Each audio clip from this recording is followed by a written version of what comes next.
भक्त जनमानस निवासाय श्रीराम श्रीराम भागीशाय च वदने लक्ष्मीर्यस्य च वक्षसे यस्यास्ते हृदये संवित्तं सिंहमहं भजे विश्वसर्गविसर्गादि नवलक्षणलक्षितम् श्रीकृष्णाख्यं परं धाम जगद्धाम नमामि तत्।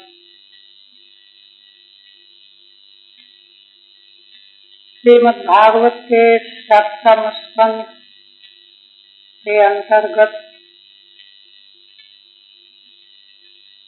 सप्तम अध्याय में श्री प्रहलाद जी ने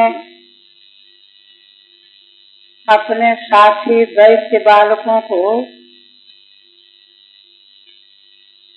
माँ की गर्भावस्था में जिस समय थे उस समय दिव्य निर्मल ज्ञान और धर्म तत्व का उपदेश सुना रहे हैं और श्री नारदोक्त उपदेश का ज्ञान का वर्णन करते हुए उन्होंने बताया कि आत्मा और अनात्मा का विवेक करके आत्मनिष्ठ होना चाहिए, क्योंकि जब तक जीव आत्मनिष्ठ नहीं होता तब तक बार बार कर्म उसके फलस्वरूप दे और फिर सुख दुख प्राप्ति की परंपरा रूप संसार ये बना ही रहता है। तो आत्मा का किस प्रकार से अनुसंधान करना चाहिए उसका यौगिक क्रम भी प्रहलाद जी ने बताया और फिर यह भी बताया कि इस प्रकार का आत्मज्ञान होता किसको, उसका साधन क्या है। साधन के संबंध में प्रहलाद जी का कहना है कि परम पुरुष परमात्मा भगवान वासुदेव में स्वाभाविकी रति प्रीति भक्ति ही प्राप्ति का उपाय है और उस भक्ति की प्राप्ति गुरु सेवा, भक्त जनों का सत्संग, भगवान की मंगलमयी कथाओं का श्रवण कीर्तन, इन सब उपायों से वह भक्ति प्राप्त होती है। उस भक्ति के प्राप्त होने का फिर लक्षण भी बताया कि जब भगवान का यश सुनते सुनते मन अत्यंत गदगद हो जाए, शरीर के रोएं खड़े हो जाएं, वाणी गदगद हो जाए, नेत्रों से अश्रुधारा बहने लगे और भगवान के ही आवेश में आविष्ट होकर के उनका नाम कीर्तन करने लगे, यश गाने लगे, नृत्य करने लगे और दूसरे प्राणियों को देख करके उनके प्रति आदर भाव पैदा हो जाए। इस तरह की क्रियाएं जब होने लगती हैं तब समझना चाहिए कि भगवान की भक्ति इसको प्राप्त हुई और उस भक्ति के प्राप्त होते ही पूरा क्रम बताया गया पिछले दिन कि अनात्मा से पृथक होकर के आत्म स्वरूप ब्रह्म में विलीन हो जाता है। वही आनंदानुभव रूप सुख है। यह सब कहने के बाद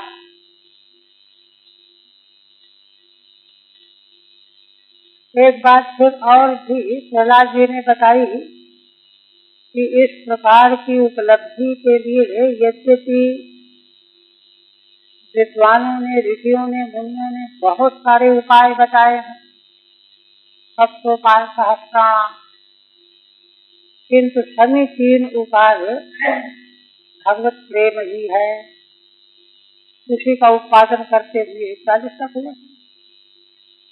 अब आगे कह रहे हैं, पीछे यह भी कहा कि संसार के जितने विषय हैं ये क्षणभंगुर है, और जिस शरीर से उनका संग्रह किया जाता है शरीर भी क्षणभंगुर है।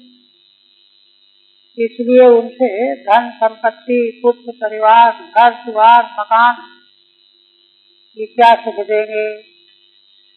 इस तरह से भगवत ध्यान की स्थापना की प्रहलाद जी ने। अब आगे उसी का और भी गहराई से निरूपण करना। कहते हैं यदध्यर्थे कर्माणि विद्वन्मान्य सकल नरः करोत्यतो विपर्यासम अमोघम विन्दते फलम। श्री नारद जी लोक परलोक सारे फलों को नश्वर बताने के बाद कहने लगे कि देखो कोई कोई अपने को विद्वान मानने वाला जो है, माने इस तरह की बात जो अपने को विद्वान मानने वाला है वो सुनेगा, कहेगा कि अरे ये लोग समझते तो है नहीं, ऐसी वैसी बातें करते रहते। देखिए ज्ञानाभिमानी उच्च कोटि के इस सिद्धांत की अवहेलना कर बैठता, तो उसी के बारे में कहते हैं विद्वन्मानी आत्मानम विद्वान मन्यते इति विद्वन्मानी।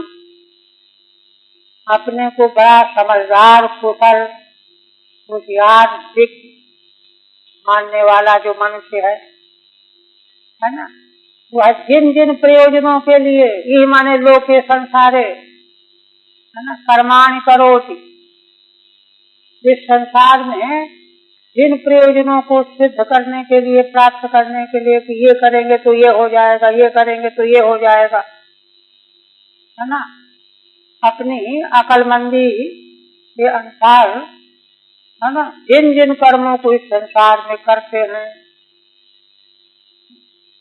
उनको जो है बड़ा जवाब है।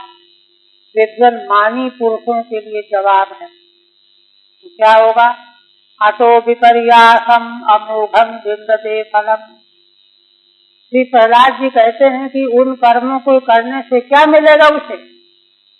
विपर्यासम, जो मान करके कर्म कर रहा था वो नहीं मिलेगा। विपर्यास माने उल्टा, उल्टा ही निश्चित रूप से फल प्राप्त करता है। विद्वत्ताभिमानी पुरुष संसार में अपनी अकलमंदी को आगे रख करके जिन जिन प्रयोजनों की सिद्धि के लिए कर्म करता है निश्चित रूप से उससे विपरीत फल उसको निश्चित रूप से प्राप्त होता है। ठीक है, किंतु यदध्यर्थम यद संकल्प, जिस प्रयोजन को अधिकृत करके माने संकल्प करके कि ये करने से ये हो जाए, अतः संकल्पिता विपर्यासम, कौन करने वाला? वही अपने को विद्वान मानने, विद्वन्मानी, आत्मानम विद्वान मन्यते विद्वन्मानी। तो अतः संकल्पिता विपर्यासम विपरीतम फलम, इस संकल्पित फल की तुलना में विपरीत फल मिलता है उसको, और वह फल निश्चित रूप से मिलता है विपरीत। अमोघम अवश्यम प्राप्तम, माने सावधानी पूर्वक लोक का इस प्रकार से अवेक्षण करना चाहिए।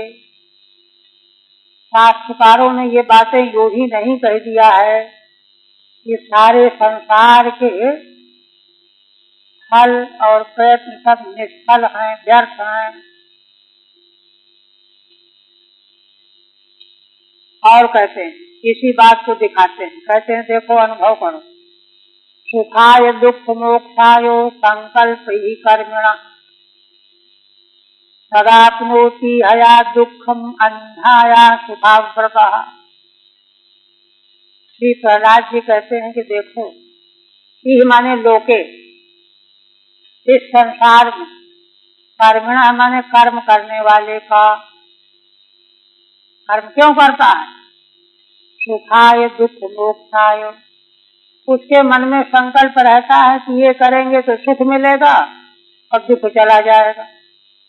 सुख पाने के लिए और दुख से अपने को बचाने के लिए संकल्प करके ही कर्म करने वाला संसार में कर्म करता है। किंतु तदाप्नोति हया दुखम, उसकी इस कर्म करने की चेष्टा से ही सदा दुख ही मिलता है। हया सदा दुखम एवं आपनोति, क्यों? कैसे? देखिए, अंधाया सुखाव्रतः। यहाँ देखिए प्रहलाद जी यह कहना चाह रहे हैं, जब उसके मन में कोई कर्म का संकल्प नहीं उठा था, कुछ करने की भावना नहीं थी, तो शांत अपना मस्त बैठा हुआ सुखी था। माने समग्र चेष्टाओं को तिलांजलि दे करके शांत बैठे रहने में सुख है। किंतु जैसे ही उसके मन में संकल्प उठा कि ये करें, इससे ये मिल जाएगा, वहीं दुख शुरू हो गई। चेष्टा मात्र का संकल्प ही दुख देने लगता है। अनिहाया सुखाव्रतः, अनिहा माने निश्चेष्टा, कुछ न करना, कुछ न करने में सुख छिपा रहता है, सुख मालूम पड़ता रहता है। किंतु जैसे ये करो वे करो, वैसे दुख आकर के चढ़ बैठता है ऊपर खोपड़ी में। तो देखिए, कर्म के संकल्प के साथ ही दुख आना शुरू हो जाता है, और जब तक कर्म करने का संकल्प नहीं रहता तब तक सुख बना रहता है। यह बात जो है प्रहलाद जी का, और आगे प्रसंग आएगा प्रहलाद और दत्तात्रेय भगवान और दूत के सत्संग में यह बात दत्तात्रेय जी ने कही कि आत्म सुख तो असल में स्वरूप ही है। उस स्वरूप भूत आत्म सुख में गड़बड़ी कब आती है? जब उसमें क्रिया का संकल्प उठने लगता है, ये करो ये मिलेगा, ये करो ये मिलेगा, वही से दुखों की परंपरा शुरू होती। वही बात यहाँ कह रहे हैं। यहाँ माने चेष्टा, कर्मों में प्रवृत्त होने से सदा उसको दुख ही मिलता रहता है। कर्म करना शुरू करते दुखम कर्म, और मात्र ही दुख देने वाला है। मीमांसकों के यहाँ सिद्धांत कि वेद भगवान ने इतना कुछ बताया, ये करो ये करो, संध्या बंदन करो, गायत्री जप करो, तर्पण करो, तो कहते इतना विस्तार से क्यों बताया? तो मीमांसक वहाँ पर सिद्धांत स्थापित करते हैं, कहते हैं कि देखो, मनुष्य जो है स्वभावतः प्रमादी और आलसी होता है। अगर वेद उसको कहेंगे नहीं तो चुप बैठा रहे, कुछ नहीं करे। इसलिए है ना, कष्टम कर्म इस सिद्धांत को ध्यान में रखते हुए वेदों ने कर्म में लगाया, मनुष्य को प्रेरित किया। और वह कर्म जिसमें लगाया वो स्वयं का स्वरूप है। किंतु साधन कर्म तो कष्ट उठाए बिना फल देगा नहीं। सदैव दर्शयति, जो संकल्प पूर्वक कर्म आरंभ करने के साथ में ही विपरीत फल मिलना, माने दुख मिलना, उसी का उत्पादन कर रहे हैं। सुखायति इहया इच्छया क्रियया वा, इच्छा से या क्रिया से, है ना, जहाँ कोई कर्म का संकल्प करके कर्म आरंभ किया, सुख आ गया। यह पूर्वम अनिहाया हेतो सुखेन आवृतो व्याप्त आसीत, जब कुछ नहीं कर रहा था, अनिहा माने कुछ न करना, उस समय वह सुख से है न शांत आनंद से बैठा हुआ था। चाहे भले भूखा प्यासा ही रहा हो, लेकिन शांति बनी हुई थी। सुखे नागरतो व्याप्त आसीत सा दुख मापनोत्येव। और जैसे उसने कर्म आरम्भ किया संकल्प पूर्वक, दुख मिलना शुरू हो गया। कामान कामयते काम्यैर् यदर्थमी पूर्वः सवै देहस्तु पारत्यो भंगुरो याच्युपैति च। श्री प्रहलाद जी पूर्वोक्त सिद्धांत का और विश्लेषण करते हुए कहते हैं कि देखो, जीवात्मा पुरुष देही कामनाओं की कामना करते हुए काम्यैहि यदर्थम इहि, माने जिन जिन प्रयोजनों को लेकर के काम विषयों की कामना मनुष्य किया करता है। किसके लिए करता है? अपने लिए करता है कि हमको सुख मिलेगा, शब्द स्पर्श रूप रसगंध ये विषय मिल जाएंगे तो सुख मिलेगा, यश मिलेगा तो आनंद आएगा, आदि आदि। तो वह यह सब प्रयोजन जो है शरीर के लिए चाहता है ना, किंतु उसका वह देह सवै देह सुपारत्य, माने जिस देह के सुख के लिए वह नाना प्रकार की कामनाओं की इच्छा करता है, चाहता है, प्रयत्न में लगता है, उसका वह देह ही पारत्य माने दूसरों की खुराक, कुत्ते श्रृगाल का भोजन है देह। भंगुर माने नाशवान है,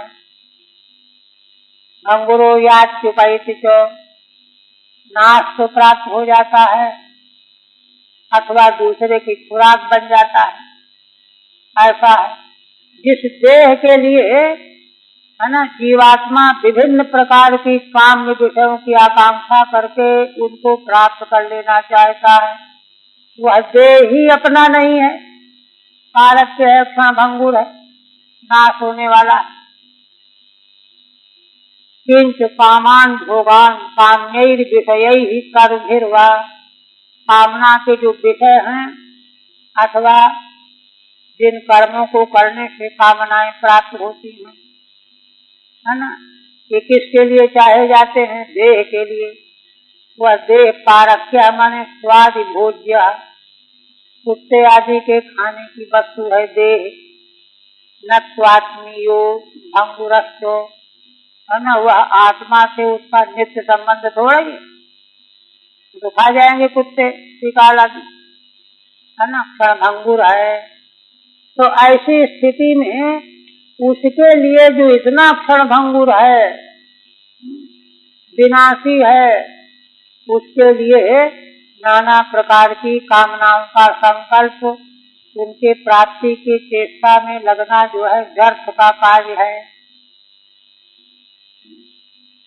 और कहते हैं कि देखिए, पहली बात तो ये है कि जिस देह से सुख पाने के लिए कामनाएं की जाती हैं वह देह ही अपने से बाहर है, अलग है, क्षणभंग। फिर इसके बाद देह के बाद क्या? पुत्र, कलश, मकान, दुकान और बाहरी चीजें। किमुव्यवहिता पत्यो धारागार धनादय। देखिए, साक्षात जिस देह से कामनाएं भोगी जाती हैं और देह के प्रयत्न से ही कामनाओं को संग्रह करता है जीवात्मा, वह देह ही उसका साथ देने वाला नहीं है, पराया भोजन बन जाता है, क्षणभंगुर बना रहता है। फिर भला बताइए, जो और दूर हैं, देह से भी आगे हैं, व्यवहित माने दूर हैं, अपत्य दारागार धनादय, पुत्र, पत्नी, आगार माने भवन, धन आदि पदार्थ, राज्यम कोश गजा मात्य, और बढ़ा करके। नहीं कोई समझे कि छोटा घर होगा तो सुख न मिलेगा, बड़ा घर हो तो कहते राज्यम कोश गजा मात्य भृत्यात्ता ममतास्पदा।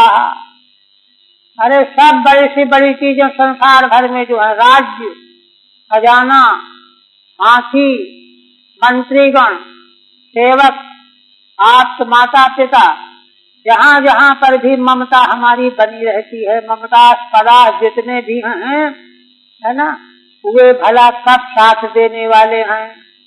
जब यह देह ही साथ देने वाला नहीं है, क्षणभंगुर है, तो कैमुति का न्याय से उनकी तो कथा ही कुछ नहीं है।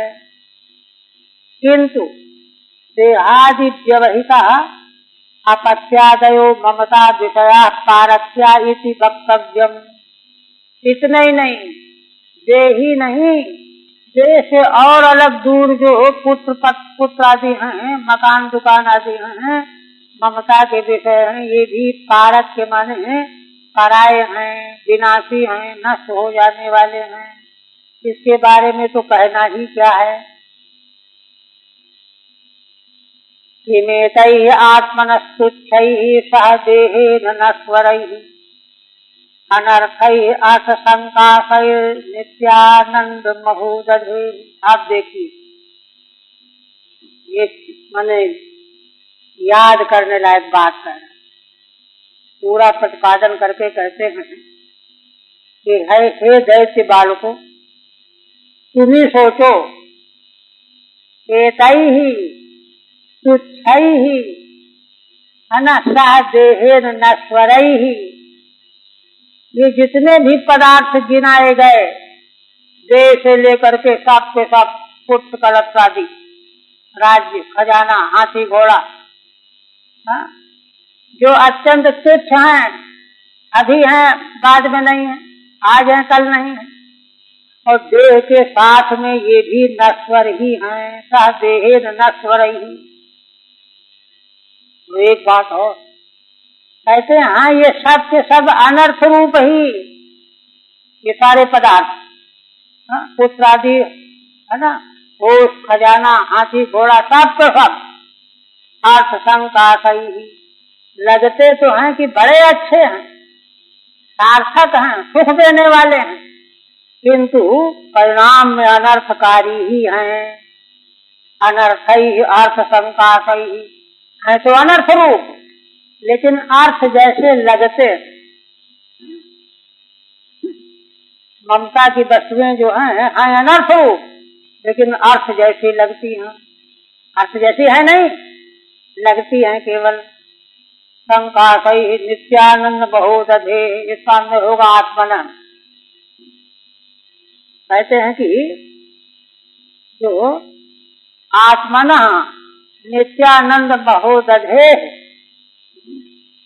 इनको जो है, जो नित्य आनंद का समुद्र है हमारा आत्मा, जिसका पीछे अनात्मा से पृथक्करण किया गया है, ऐसा जो आत्म तत्व है, अपना स्वरूप है, जो नित्य आनंद का समुद्र है, महोदधि समुद्र,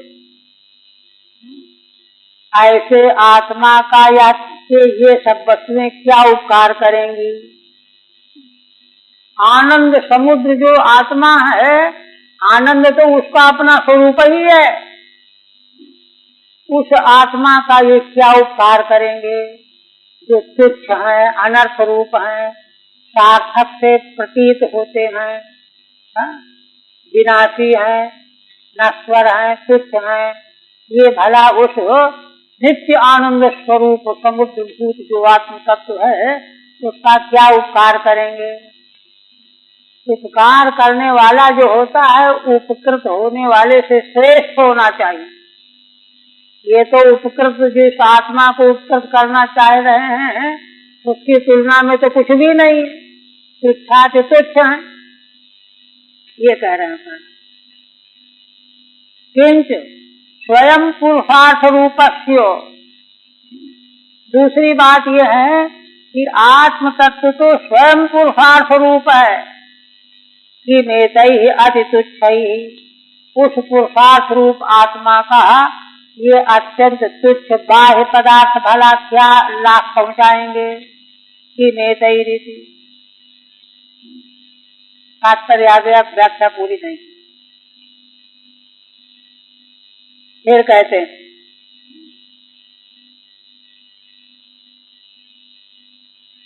हैं कि अच्छा,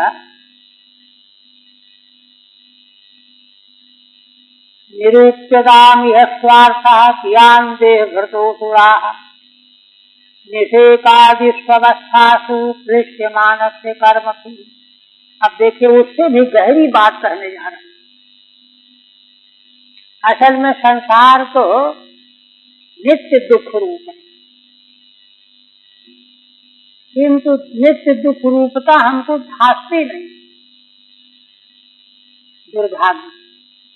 योग दर्शन का सूत्र परिणाम ताप निबहत्वात् गुण वृत्ति विरोधात् दुख में वो सर्वम विवेकिना। जो कुछ भी इस संसार में है सब का सब परिणाम में ताप देने वाला। सुख की आशा से व्यक्ति उसको ग्रहण कर लेता है, लेकिन याद रखिए परिणाम में वो ताप ही दे के जाए। परिणाम ताप निबहत्वात् गुण वृत्ति विरोधाच्य। और जो सत्वादी तीनों गुण हैं इनके व्यापार में विरोध बना रहता है, संघर्ष चलता है।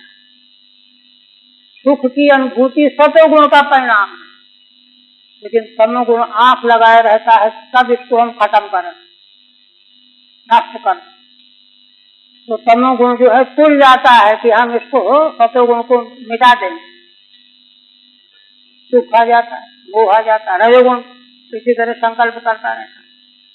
सारे संसार में गुणों के बर्ताव का ये स्वभाव है, गुण वृत्ति विरोधात्। इसलिए विवेकी जो पुरुष हैं, प्राणी हैं, मनुष्य हैं, उनका निष्कर्ष यही है कि दुख में वो सर्वम, सब का सब दुख रूप ही है। इसी बात को कहने जाना। कहते हैं कि देखो ये बताओ कि इनसे क्या तुम सुख पाओगे? क्यों नहीं पाएंगे? कहते इसलिए नहीं पाओगे भोग का अवसर ही नहीं। कैसे? कहते हैं कि निरूप्यतामिह स्वार्थः कियान् देहभृतोऽसुराः।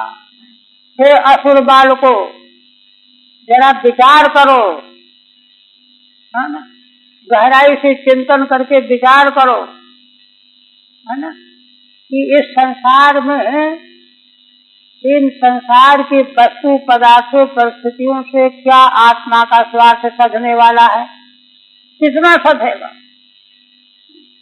देह भरता माने देहधारी जो प्राणी है, मनुष्य है, उसका इस संसार की वस्तु पदार्थ जिनको ऊपर गिनाया गया है इनसे क्या मतलब साबित होगा? क्या मिलेगा इनसे? क्यों? कहते इसलिए निषेकादि स्वस्थासु दृश्यमानस्य कर्म भी। निषेक माने गर्भाधान से लेकर के, है ना, जीव जब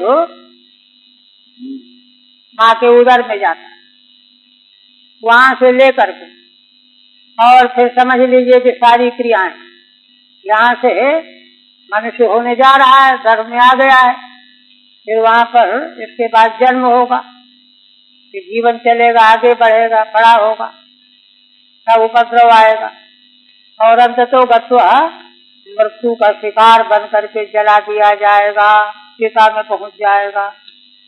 देखिए इन सारी अवस्थाओं में एक क्षण उसके पास ऐसा नहीं जब वो शांति से कोई चीज खा पी सके। ये है एकादश स्कंद में भगवान ने जहाँ उद्धव जी को उपदेश किया है वहाँ बताया है कि संसार के त्रिगुणात्मक जितने पदार्थ हैं इतनी तेजी से ये परिवर्तित हो रहे हैं, बदलते जा रहे हैं कि उनको कोई ग्रहण नहीं कर सकता,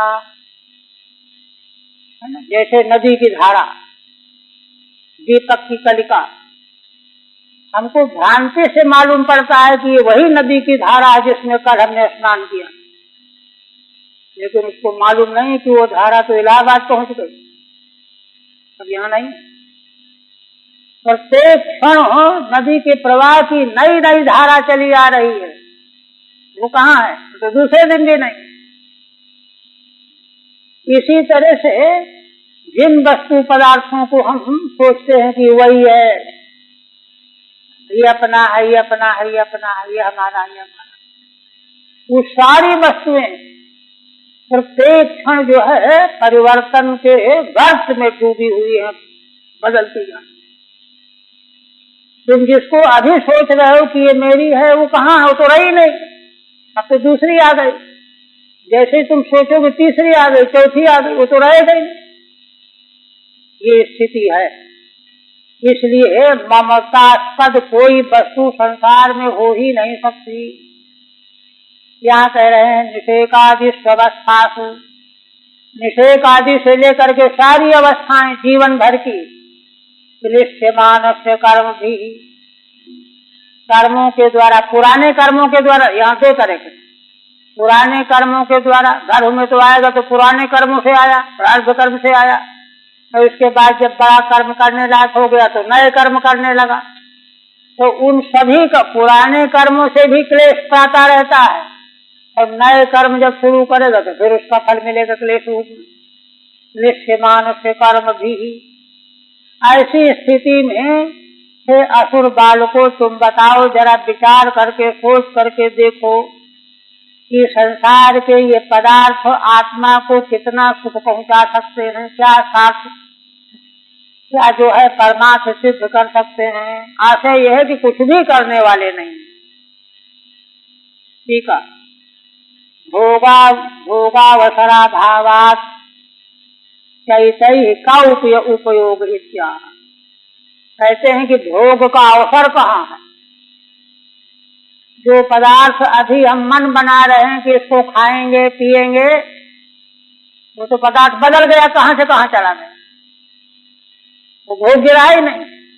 तो भोगावसरा भावात चैतई का उपयोग इत्या निरूप्यता।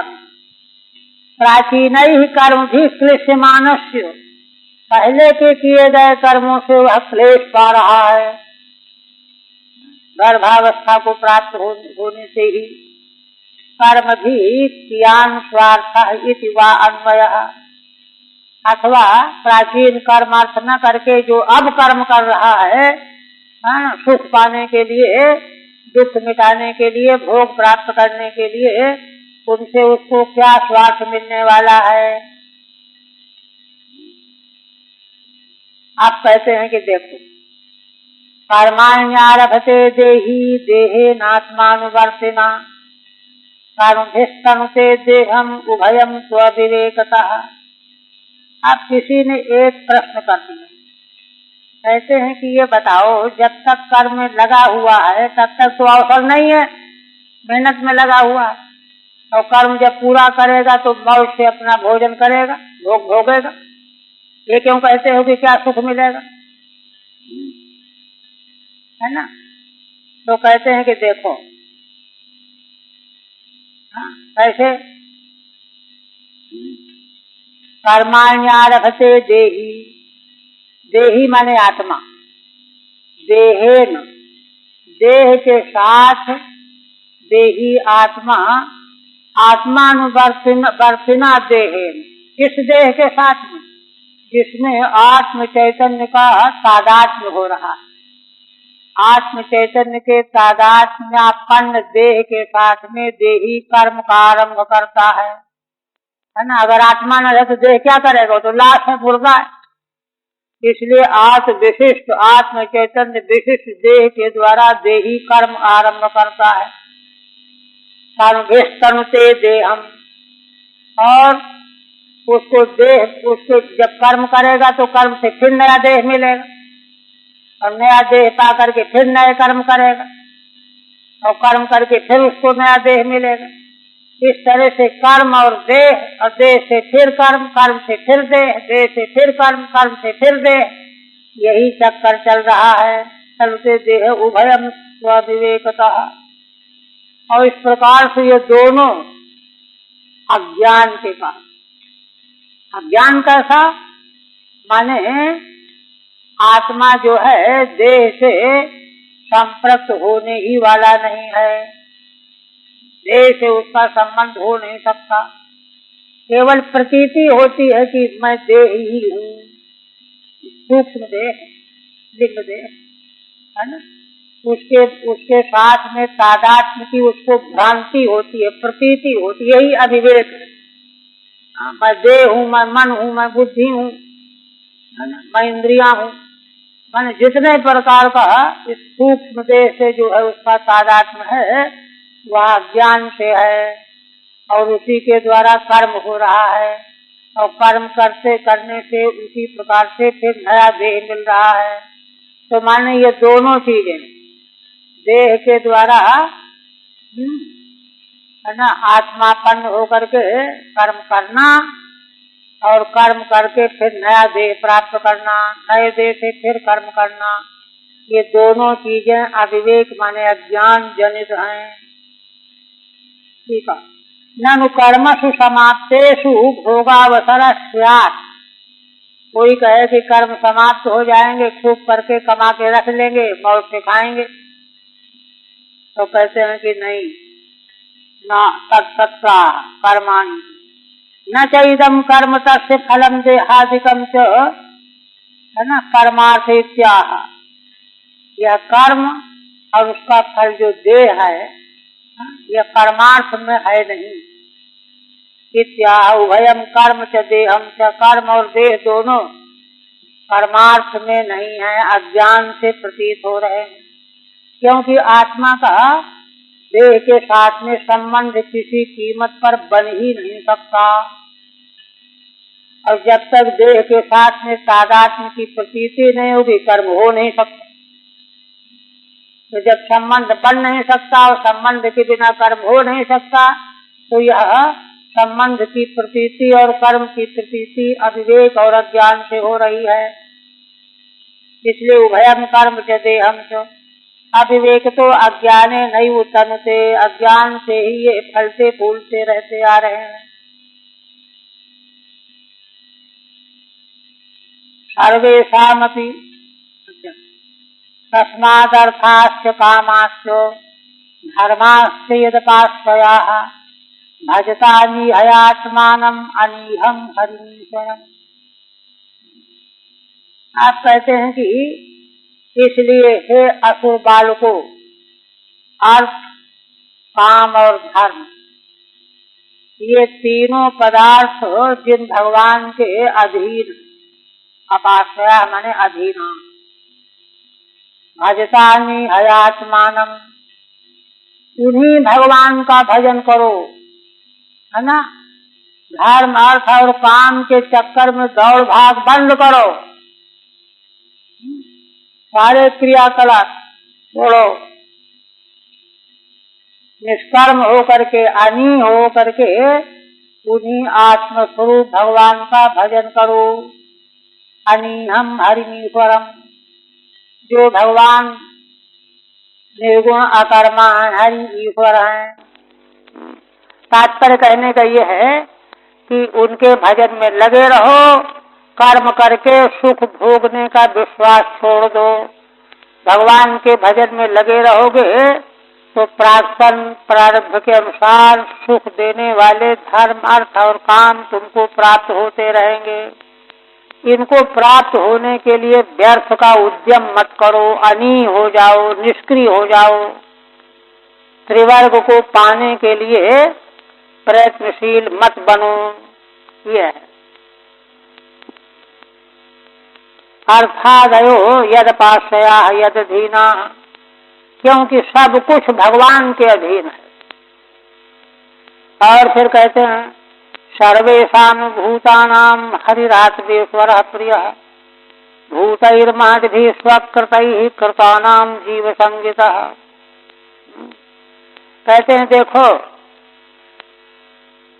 भगवान सभी प्राणी मात्र की आत्मा है, हरि आत्मा, भूतानाम आत्मा, सब प्राणियों की आत्मा, और ईश्वर माने नियामक है, और प्रिय माने हितैषी हैं, हित चाहते हैं।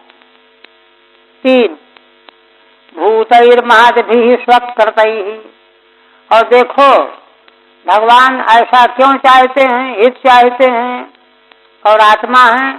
कहते हैं भगवान ने पहले पंच महाभूतों को बनाया स्वकृतैः, स्वयं भगवान ने पहले आकाश आदि पंचभूतों को बनाया और अपने ही बनाए हुए पंचभूतों से जीवों के देहों को बनाया और बना करके फिर स्वयं जीव रूप में प्रविष्ट हो गए। वेद कहता है, श्रुति कहती है, तत्सत्वा तदेवानुप्राविशत्।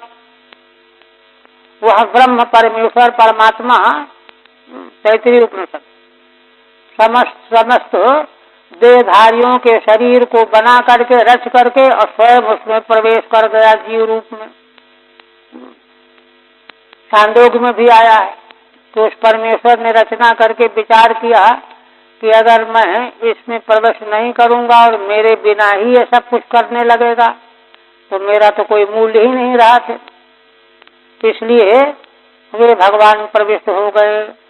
प्रविष्टो जीव कलया भगवान इति, जीव के कलांश के रूप में भगवान ही प्रविष्ट हैं सभी जीवों में।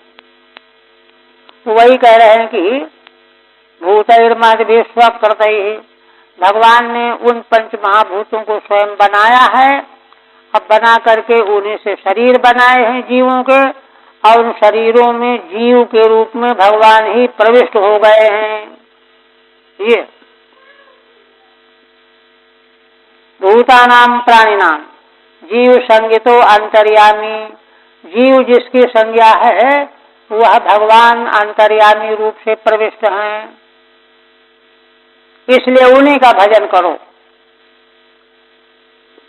देवोसुरो मनुष्यो वा यक्षो गंधर्व एव च भजन मुकुंद चरणम स्वस्तिमान स्याद् यथा वयम। अब और कहते हैं कि देखो दैत्य बाल को कोई देव, यही है ना, कोई देवता हो, असुर हो, मनुष्य हो, यक्ष हो, गंधर्व हो, कोई भी हो, भजन मुकुंद चरणम, अगर मुकुंद भगवान के चरणों का भजन कर रहा है, स्वस्तिमान स्याद् यथा वयम, तो वह परम शांत आनंदित हो जाएगा, कल्याण से युक्त हो जाएगा, श्रेय संपन्न हो जाएगा, जैसे हम हो गए हैं। अपने लिए कह रहे हैं, जैसे हम उदाहरण के रूप में देख लो, असुराणाम अस्माकम अर्थ अनधिकार इत्यपि न वाच्यम, यह नहीं सोचना चाहिए कि हम लोग असुर हैं, हमको अधिकार नहीं है भगवान का भजन करने का। इत्याह कहते हैं देवता, असुर, मनुष्य, यक्ष, गंधर्व कोई भी हो, भगवान के चरणों का भजन करने वाला कल्याण युक्त हो जाता है। यह 5 श्लोकों से कहने जा रहा है। पहली बात कह दी गई कि भगवान के भजन में सबका अधिकार है।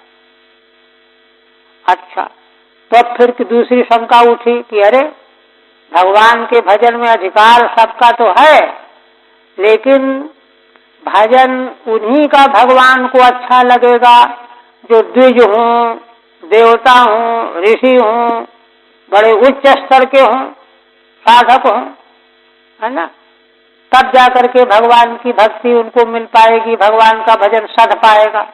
तो इसका खंडन करते हैं, कहते हैं नहीं, नालम द्विजत्वम देवत्वम ऋषित्वम वासुरात्मजाः। देखो हे असुर पुत्रो, भगवान की भक्ति करने के लिए कोई बड़ा अच्छा द्विज बन गया है, कुलीन है, वर्ण क्षत्रिय वैश्य वर्ण द्विजाति, अथवा देवता हो गया है, ऋषि हो गया है ना।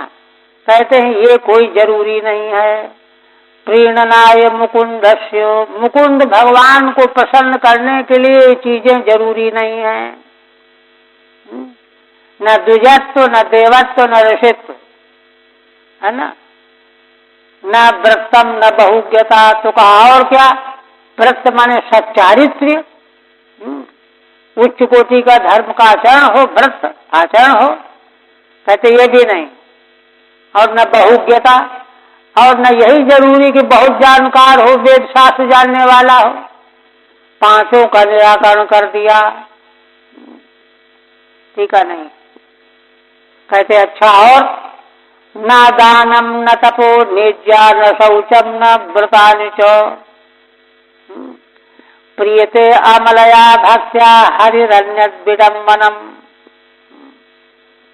प्रहलाद जी कहते हैं कि इतने ही नहीं, न तो दान भगवान को प्रसन्न करने वाला है, न तप, न इज्जा पूजा अर्चा, न शौचम, न व्रतार्चो शौच एकादशी आदि व्रत। तो कहते हैं कि सब साधनों का आप निषेध करते जा रहे हो, फिर भगवान कैसे प्रसन्न होते हैं? तब बता रहे हैं कि प्रियते अमलया भक्त्या हरिरन्यद विडम्बनम। भगवान तो केवल निर्मल भक्ति से प्रसन्न होते हैं। अमलया भक्त्या प्रियते, निर्मल भक्ति प्रीति, केवल इसी से भगवान प्रसन्न होते हैं। अन्यद विडम्बनम, और बाकी चीजें जो हैं वे नाटक, नटनम। श्रीधर स्वामी देखिए क्या कहते हैं, अमलया निष्कामया, माने जिसमें बीच भीतर कोई आकांक्षा न हो। अन्यद विडम्बनम माने नटन मात्रम, नटन मात्र है ना। देखिए इससे जो है ये व्रत दान तप आदि का खंडन नहीं है, लेकिन यहाँ कथन ये किया जा रहा है कि दान तप व्रत को ही सब कुछ मान करके बैठे हुए हैं, भगवत प्रेम प्राप्त नहीं हुआ है, और समझ गए कि हमको भगवत भक्ति आ गई हो गई, वो नटन मात्र। यद्यपि ये सारे साधन जो हैं चित्त के शोधक हैं, चित्त के शुद्ध होने पर भगवत प्रेम की प्राप्ति नितराम रूप से हो जाएगी। किंतु अगर प्राप्ति नहीं हुई है, ये काम तो चल रहे हैं, उसके सब उस समय के लिए कहते हैं कि नटन मात्र हैं। ततो हरौ भगवती भक्तिम कुरुत दानवा आत्मौपम्येन सर्वत्र सर्वभूतात्मनीश्वरे। इसलिए हे दानव पुत्रों, भगवान श्री हरि में तुम लोग सब के सब भक्ति करो, प्रीति करो, प्रेम बढ़ाओ। आत्मौपम्येन सर्वत्र सर्वभूतात्मनीश्वरे, वे भगवान सभी प्राणियों की आत्मा हैं, ईश्वर हैं। इसलिए सर्वत्र संसार के समस्त प्राणियों में अपनी उपमा के अनुसार व्यवहार करो, अर्थात किसी को कष्ट मत दो, हिंसा न करो, असत्य मत बोलो, दुख न पहुंचाओ,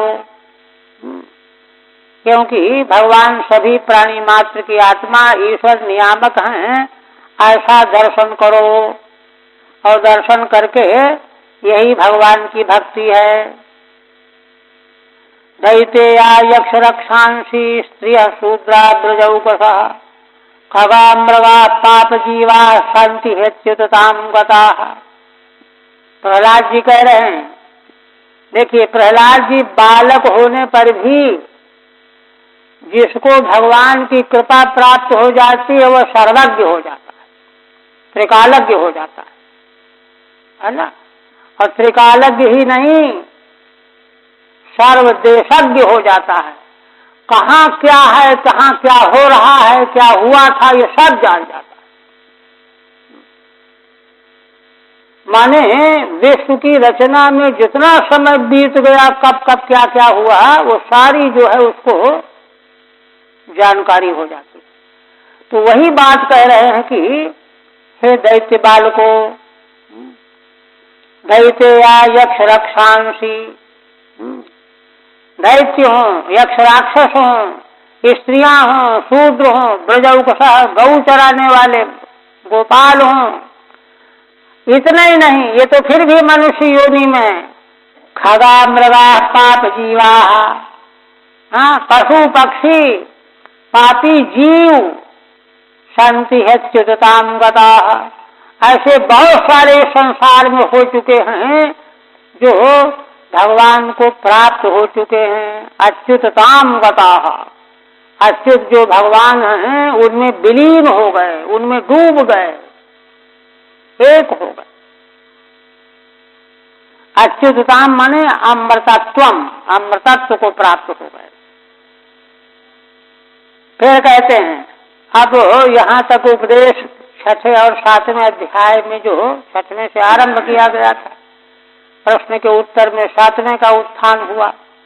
अब दोनों अध्यायों के अर्थ का उपसंहार करते हुए कहते हैं एतावानेव लोकेस्मिन् पुंसः स्वार्थः परस्मृतः एकांत भक्तिर गोविंदे यत् सर्वत्र तदीक्षणम्। कहते हैं कि हे दैत्य बालको, इस संसार में अस्मिन् लोके पुंसः एतावानेव स्वार्थः परस्मृतः, इस संसार में पुरुषों का इतना ही सबसे बड़ा स्वार्थ रूप परमार्थ है। स्मृत माने अनादिकाल से यह निश्चय किया हुआ है। मनुष्य मात्र का, पुरुष मात्र का इस संसार में इतना ही स्वार्थ परमार्थ के रूप में समझा गया है। क्या?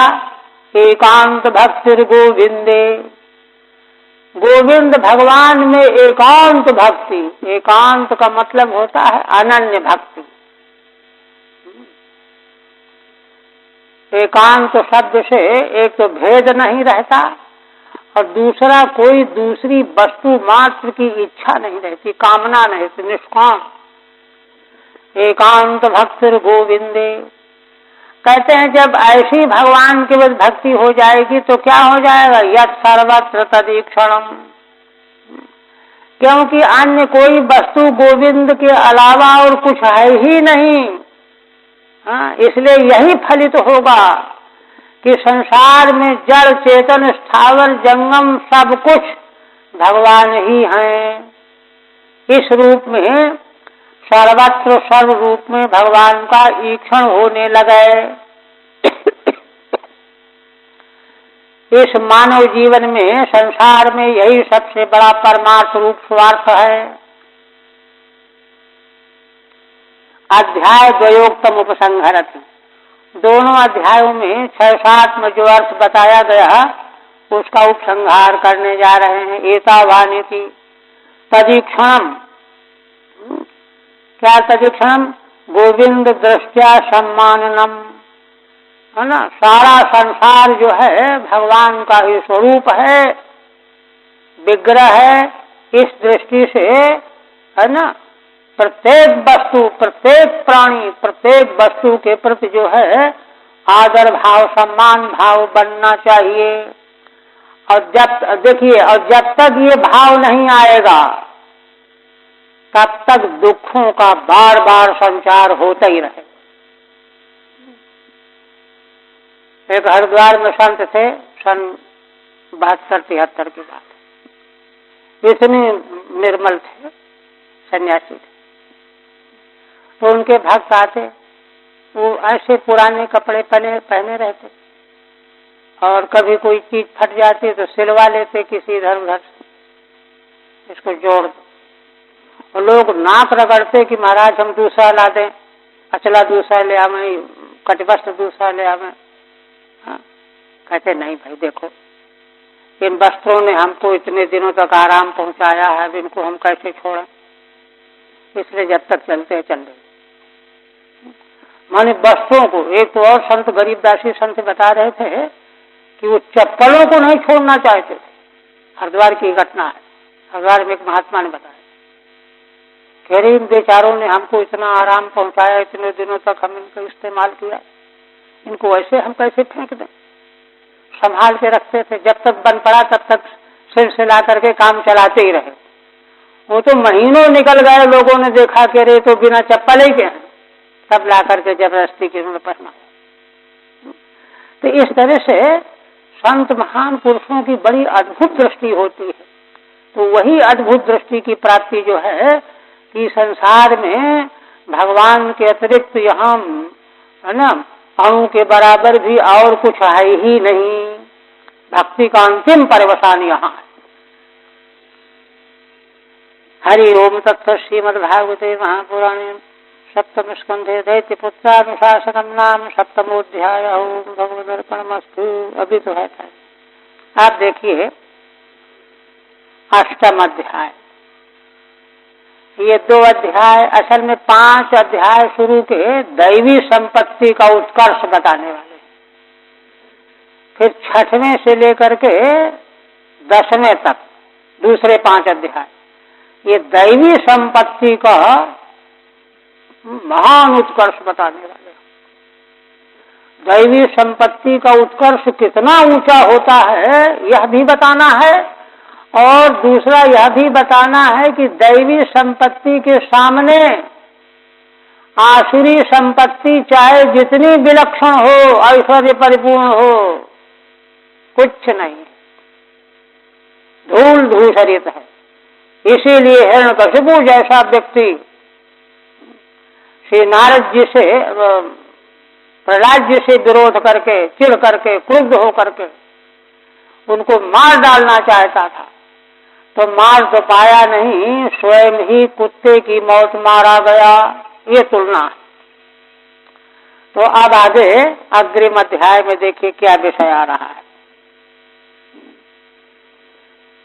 श्रीधर स्वामी कहते हैं अष्टमे अतिरुषा सूनुम निघ्नन दैत्यो हतः स्वयं। श्रीधर स्वामी कहते हैं कि अब अग्रिम अष्टम अध्याय में अत्यंत रोष में भर करके हिरण्यकशिपु अपने पुत्र प्रहलाद को मार डालना चाहता था। निघ्नन क्षत्रिय प्रत्यांत है, मार डालने की चेष्टा में लग गया। अब इसको मार के ही छोड़ूंगा। स्वयं पहले तो राक्षसों को कहा कि जाओ उसको विष दे दो, मार डालो, लेकिन बच गए वे। अब इसने सोचा कि मैं खुद मारूंगा इसको, और किसी के मारने से मरेगा नहीं। तो निघ्नन दैत्यो हतः स्वयं, वह दैत्य स्वयं मारा जाएगा। प्रहलाद को मारने वाला हिरण्यकशिपु स्वयं मारा जाएगा।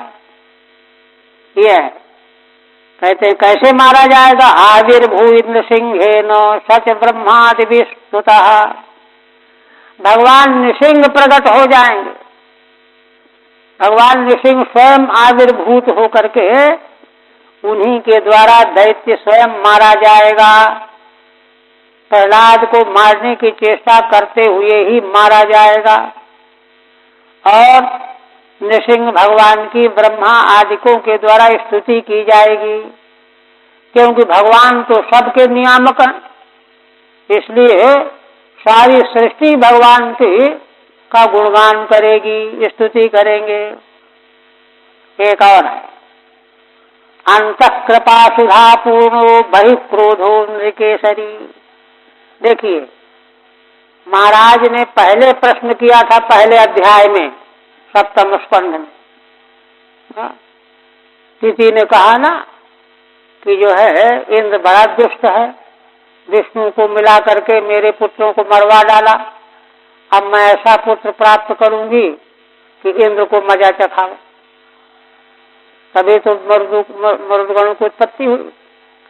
तो यह बात दिति ने कही, तो महाराज प्रश्न करने लगे कि भगवान ये क्या बात है कि भगवान इंद्र के पक्ष में होकर के दिति के पुत्रों को मार डाला।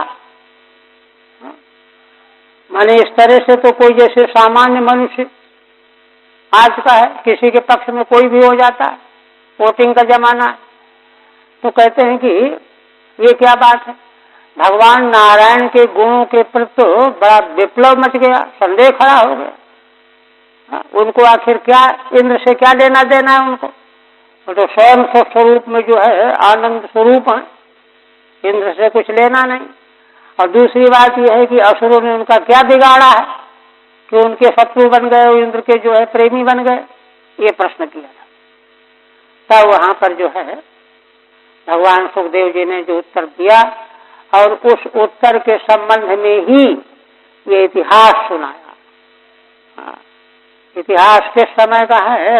युधिष्ठिर महाराज के राजसूय यज्ञ में जब शिशुपाल भगवान के द्वारा उद्भृत हुआ और उसके शरीर का चैतन्य तेज भगवान में विलीन हो गया। तो लोगों को हुआ कि अरे इसने तो जन्म लेते से ही भगवान को गाली गलौज किया और ये भगवान में मिल गया। कितना बड़ा आश्चर्य है। देवर्षि नारद जी से पूछने लगे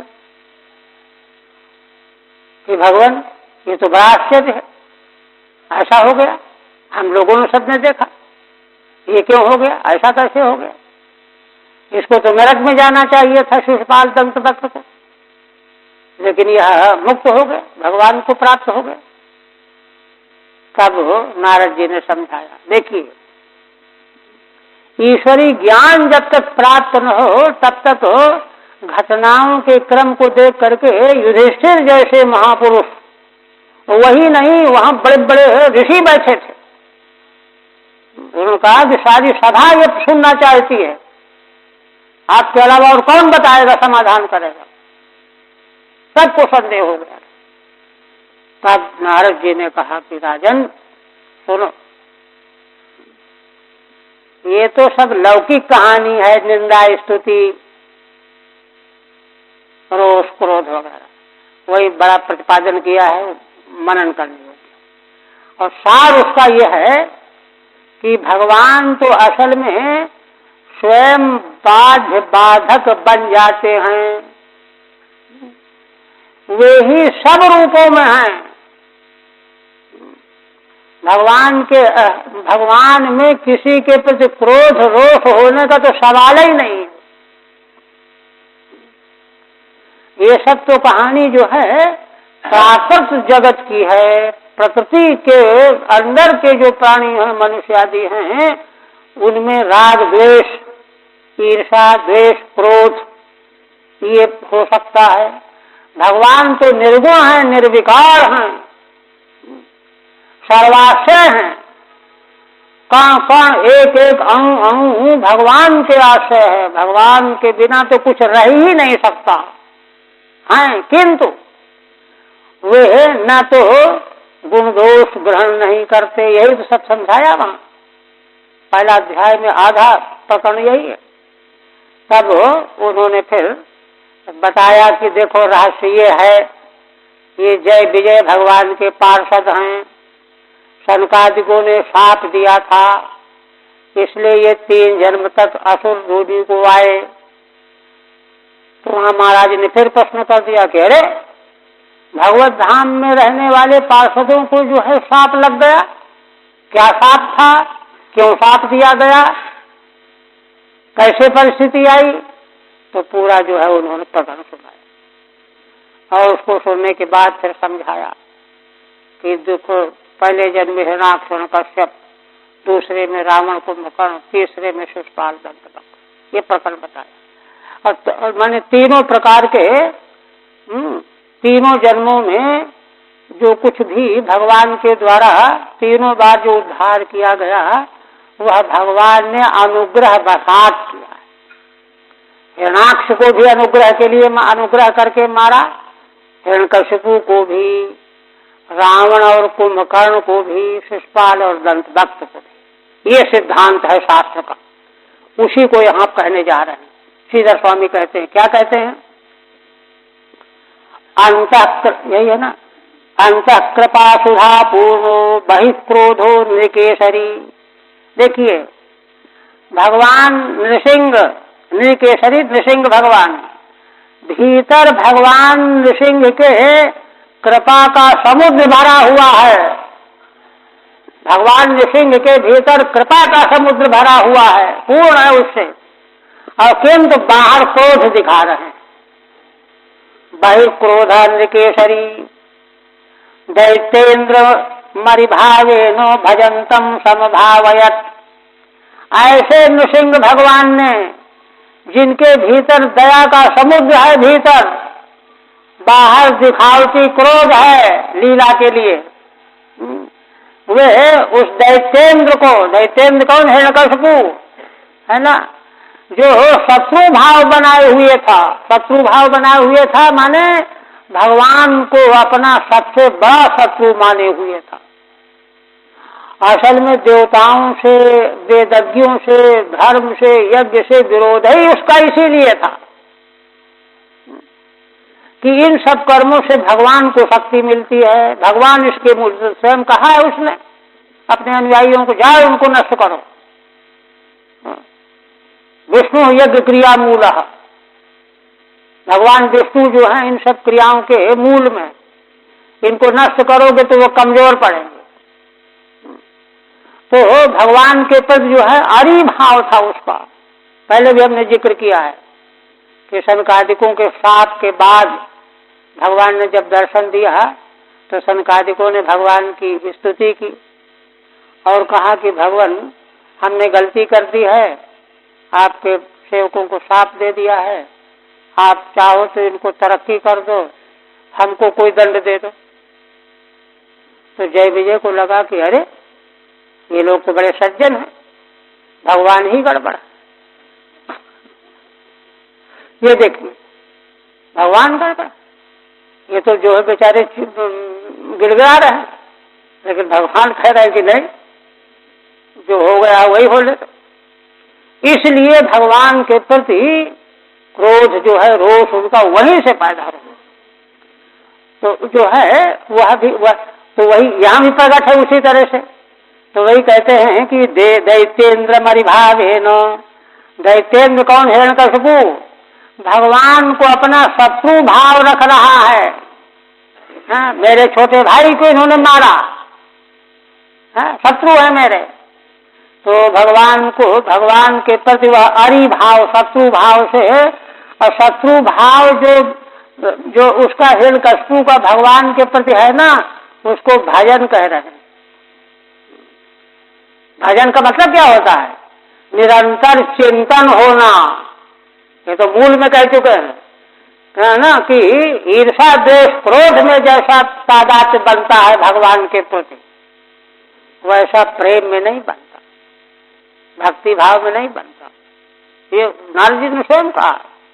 तो इसलिए वह शत्रु भाव से भगवान का भजन कर रहा है। कौन? हिरण्यकशिपु। हाँ, तो भगवान प्रसन्न हो गए कि देखो कैसा बढ़िया हमारा भजन कर रहा है, शत्रु मान करके है।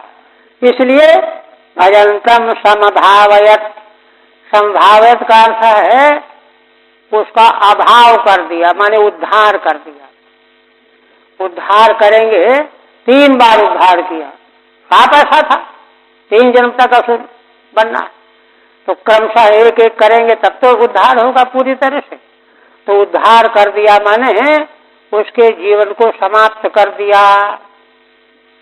ये आप देखिए मूल में थोड़ा बहुत चलते हैं। कहते हैं कि देखो नारद जी ही तो वर्णन कर रहे हैं युधिष्ठिर महाराज के समक्ष यज्ञ के प्रकरण में। अथ दैत्य सुधा सर्वे श्रुत्वा तदनुवर्णितम् जगृहुर्निर्वध्यत्वात् नैव गुरुवनुशक्षितम्। अथ शब्द जो है प्रकरणांतर का आरंभ करने के लिए, माने पूर्व घटना के अनंतर। गुरु जी तो बाहर गए थे, अब आ गए होंगे। अथ दैत्य सुधा सर्वे श्रुत्वा तदनुवर्णितम्। कहते हैं श्री नारद जी कि हे राजन, वे दैत्यों के सारे पुत्र वहां जो शिक्षा ले रहे थे, गुरुकुल में रह रहे थे, श्री प्रहलाद जी के उस वर्णन को सुना और सुन करके जगृहुर निर्वध्यत्वात्, उस उपदेश को ग्रहण कर लिया। कहते हैं कि अरे इतने छोटे छोटे बालक ग्रहण कर लिया, और असुर बालक। कहते हैं देखो निर्वध्यत्वात्, वे दोष रहित थे बालक, पीछे भी बता चुके हैं। द्वंद्वारामेरिते हितैहि बाला न दूषित धियो द्वंद्वारामेरिते हितैहि। यही तो संन्यास का सिद्धांत है, जितनी जल्दी हो सके परिव्राजक बन जाना चाहिए। यद हरे ब्रजे तद हरे परब्रजे, यही तो कहा प्रहलाद जी ने। कुमार अवस्था से ही भगवान के अनुग्रह पात्र हैं, जो प्रारंभ से ही भगवान की दिशा में चल पड़ते हैं, लग जाते हैं। तो जगृहु निर्वध्यत्वात्, निर्वध्य माने पाप रहित थे, निष्पाप थे बालक में। नयु गुरुवन शिक्षितम, और गुरुओं ने जो शिक्षा दी थी धर्म अर्थ और काम की, राजनीति की, साम दाम दंड भेद की, उसको ठुकरा दी, उसको सुने नहीं, निकाल दिया, कुछ नहीं, ठीक है नहीं। अथाचार्य सुतस्तेषाम बुद्धिम एकांत संस्थिताम आलक्ष्य भीतस्त्वरितो राज्य आवेदयत् तथा यथा। कहते हैं कि जब संड और अमर्क बाहर काम से गए थे, घरेलू काम से आ गए, आकर के देखते हैं कि अरे ये तो बड़ा गड़बड़ हो गया, ये तो सभी बालकों की बुद्धि एकांत में स्थित हो गई। एकांत में स्थित बुद्धि कब होती? एक ही तत्व जो भगवान है उसमें स्थित हो गई है। हाँ, अब क्योंकि पढ़े लिखे थे, लक्षित कर लिया, आलक्ष्य भी तक बड़े घबरा गए कि अब तो हिरण्यकशिपु हमको निकाल बाहर करेगा, जेल में डाल देगा, मृत्यु भी दे सकता है। भयभीत होकर के त्वरितो राज्य आवेदयत् यथा, जैसी यहाँ पर परिस्थिति बन गई थी उसी प्रकार से जाकर के हिरण्यकशिपु को निवेदन किया कि महाराज ये बड़ा गड़बड़ हो गया। एकांत संस्थिताम, एकांत संस्थिताम का मतलब है प्रत्यग निष्ठान। प्रत्यग माने सर्वांतर्यामी, है ना। देखिए बाह्य जगत प्रपंच जो संसार है, इससे निवृत्त होकर के भीतर की ओर यात्रा करेंगे तो फिर मन, बुद्धि, चित्त, अहंकार सबको छोड़ते चले जाओ। छोड़ते छोड़ते एकदम गहराई में पहुंच करके वहीं प्रत्यक्ष आत्म तत्व, ईश्वर तत्व, परम तत्व है, तो उसमें उनकी बुद्धि परिनिष्ठित हो गई दैत्य बालकों की। यह देखा गुरुओं ने। और आलक्ष्य ना, और त्वरितो राज्य आवेदयत् यथा, यथा माने यथावत, जैसा यहाँ गड़बड़ हो गया था सब बताया। श्रुत्वा तदप्रियम दैत्यो दुःसहं श्रुतनया नयम् कोपावेश चलत गात्र पुत्रम हंतुम मनोदधे। आप तो क्या कहना है, जब संडामर्क ने बताया तो उस दैत्य को, हिरण्यकशिपु को बड़ा प्रिय लगा। उसका तो सारा विरोध ही भगवान से था, उन्हीं भगवान की ओर बालकों को ये फोड़ रहा है। दुःसहं तनया नयम, तनय माने अपने पुत्र की अनीति, यह उसको दुःसह मालूम पड़ने लगी, अब नहीं सहन हो सकता। कोपावेश चलत गात्र, कोप के आवेश में उसका शरीर कांपने लगा। पुत्रम हंतुम मनोदधे, अब तो उसने स्वयं ही, अब मैं स्वयं मार डालूंगा प्रहलाद को, ऐसा उसने मन बना लिया। सच पुत्रम हंतुम मनोदधे, अपना मन पक्का कर लिया। कदम भूता कोपस्यावेशेन उद्रेकेण चलत गात्रम बपुर यशः, कोप के आवेश में, उद्रेक में जिसका शरीर चंचल हो रहा था, कांपने लगा था। और क्षिप्त्वा परुषया वाचा प्रहलादम अतदर्हणम् आहेक्षमाणः पापेन तुरस्कीनेन चक्षुषा, तुरंत प्रहलाद को बुलाया और परुषया वाचा क्षिप्त्वा, कठोर वाणी से धर्षित किया। यद्यपि प्रहलाद कठोर वाणी से बोले जाने योग्य नहीं थे, अतदर्हणम्, किंतु उसने यही किया, कठोर वाणी से उनकी भर्त्सना की। और आहेक्षमाणः पापेन, पापपूर्ण दृष्टि से देखता हुआ टेढ़ा, तिरस्कीनेन चक्षुषा, टेढ़ी दृष्टि से, पापपूर्ण दृष्टि से देखता हुआ बोला, कहने लगा प्रहलाद जी से। क्षिप्त्वा माने तिरस्कृत्य, पापेन सरोषेण तिरश्चीनेन वक्रेण, रोष से युक्त टेढ़ी दृष्टि से देखता हुआ प्रहलाद जी से कहने लगा, तस्यावनतम दांतम बद्धांजलिमवस्थितम सर्पः पदाहतैव श्वसन प्रकृति दारुणा। श्री नारद जी कहते हैं कि राजन, प्रहलाद जी बेचारे बड़ी विनम्रता से नीचे से झुकाए हुए थे। दांतम माने जिनमें कोई चंचलता नहीं थी, हाथ जोड़े हुए थे, खड़े थे। किंतु यहाँ हिरण्यकशिपु सर्पः पदाहतैव, देखिए आसुरी व्यक्ति को शांति भी अच्छी नहीं लगती। वो समझता है कि ये नाटक कर रहा है, डर रहा है मेरे क्रोध को देख करके, इसलिए नाटक कर रहा है अपने बचने के लिए। उसको उल्टा दिखाई देता है ना। कहते सर्प पदाहतैव, जैसे पैर से ठोकर लग जाए, सर्प क्रुद्ध होकर के फन उठा लेता है। श्वसन प्रकृति दारुणा, गरम गरम श्वास निकालता हुआ, जो स्वभाव से क्रूर था वह हिरण्यकशिपु प्रहलाद जी से कहने लगा, है ना, एक दो कर देते। हे दुर्विनीत मंदात्मन कुल भेद कराधम, स्तब्धम मच्छासनोद्धूतम निश्चेत्वाद्यमक्षयम। हे दुर्विनीत दुष्ट बालक, मंदात्मा, है ना, कुल का भेद करने वाला, कराने वाला, अधम नीच, तो बड़ा स्तब्ध घमंडी हो गया है, मेरे शासन को चैलेंज कर रहा है। मच्छासनोद्धूतम, मेरे शासन को अमान्य कर रहा है।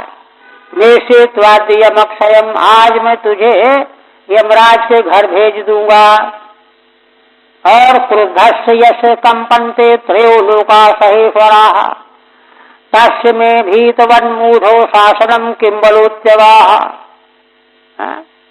मूढ़ जानता नहीं है, जिसके क्रोध करने से, जब मैं क्रोध करता हूं तो तीनों लोग ईश्वरों के सहित कांपने लगते हैं। उसी मेरे ही तस्य में भीत वन्मूढ़, हे मूढ़, उसी मुझ हिरण्यकशिपु का, है ना, अभीत की तरह से, निर्भय की तरह से, निडर की तरह से, शासनम किम बलोत्यवाः, उस मेरे हिरण्यकशिपु के शासन का तूने किसके बल पर अतिक्रमण किया, है ना, किसका बल तुझको है जिसके बल पर तूने मेरे शासन को अतिक्रमण कर दिया है, ऐसा कहा। तब प्रहलाद जी उत्तर देंगे यही। हाँ ठीक है, अच्छा अच्छा अच्छा, हाँ। हे मंदात्मन अल्प बुद्धे, मंदात्मा माने अल्प बुद्धि वाले, संबोधन के वाक्य हैं, है ना। मदाज्ञाति लंघनम त्वाम मध्य व्यमालयम नेश्याम, मेरी आज्ञा का उल्लंघन करने वाले तुझे आज मैं यम के घर भेज दूंगा। और शास्त्रों में कहता है कि किसके बल से तूने मेरे क्रोध को देख करके सब कांपने लगते हैं, तू एक ऐसा कौन है, किसके बल से तूने मेरे शासन का अतिक्रमण किया है। अभीतवत किम बलम यशसा किम बलः, वह क्या बल है, जिसका बल क्या है ये पता न हो, उसी को किम बलः कहते हैं।